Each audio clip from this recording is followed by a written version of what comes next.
Diplomatic win, digital war.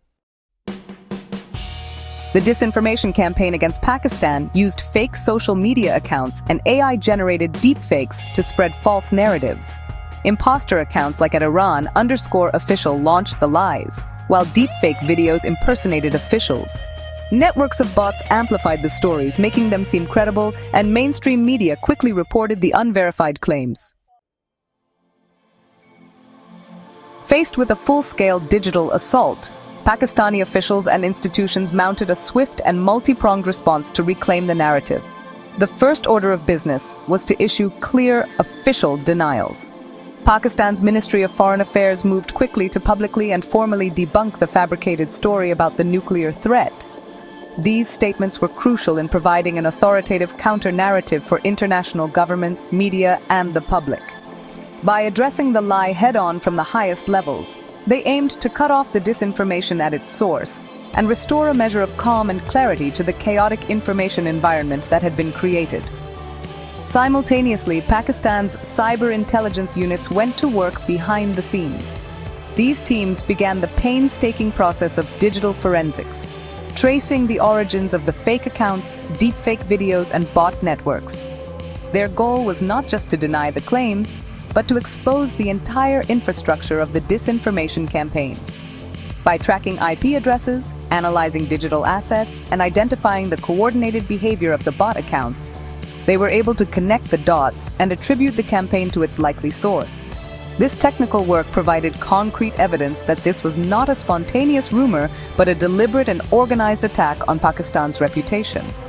The media landscape also played a role in the correction process.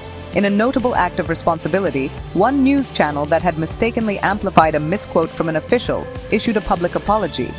While the initial damage was done, this correction helped to slow the spread of the falsehood and demonstrated the importance of journalistic accountability.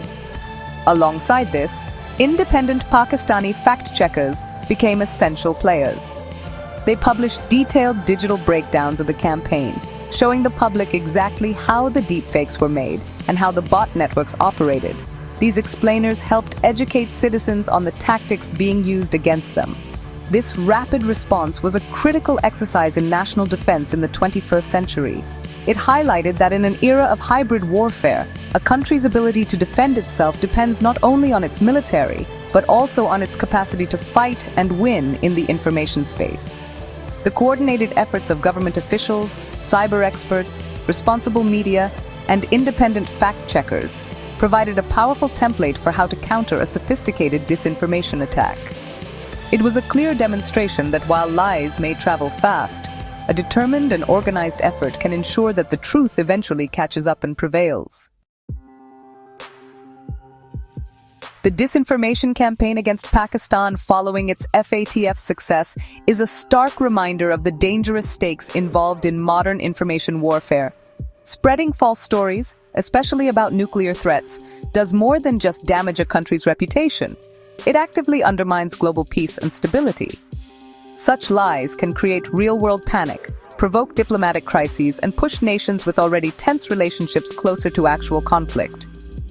When trust between countries is eroded by a constant stream of manufactured outrage and fear, the channels for peaceful dialogue and cooperation begin to break down, making the entire world a more dangerous and unpredictable place for everyone. This incident also reveals how information has become a weapon of choice in geopolitical rivalries. Countries and other actors now use disinformation as a strategic tool to achieve political goals without firing a single shot. The objective is to destabilize adversaries, sow chaos within their societies, and isolate them on the international stage. This form of hybrid warfare is particularly insidious because it targets the minds of citizens, turning public opinion into a battlefield. As AI and other technologies make it easier to create convincing fakes, this threat is only going to grow, posing a significant challenge to democracies and international relations everywhere. For individuals, navigating this treacherous information landscape requires a new level of critical awareness. The first step is to always question the source of information. Before sharing a shocking headline, take a moment to check who published it. Is it a reputable news organization or a suspicious-looking social media account? It's also wise to look for multiple sources.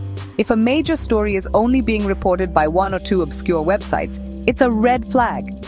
Learning to spot the signs of a bot account, like generic profile pictures and repetitive posting patterns, can also help you identify attempts at manipulation. Ultimately, building resilience against disinformation requires a collective effort. Governments and social media platforms have a responsibility to detect and disrupt these campaigns more effectively, while educational systems must prioritize teaching digital literacy skills from a young age. As citizens, our best defense is a healthy dose of skepticism and a commitment to seeking out facts. We must train ourselves to pause, think critically, and verify information before we believe it or share it. In an age where anyone can broadcast a lie to millions, the simple act of critical thinking has become an essential act of protecting ourselves and our societies.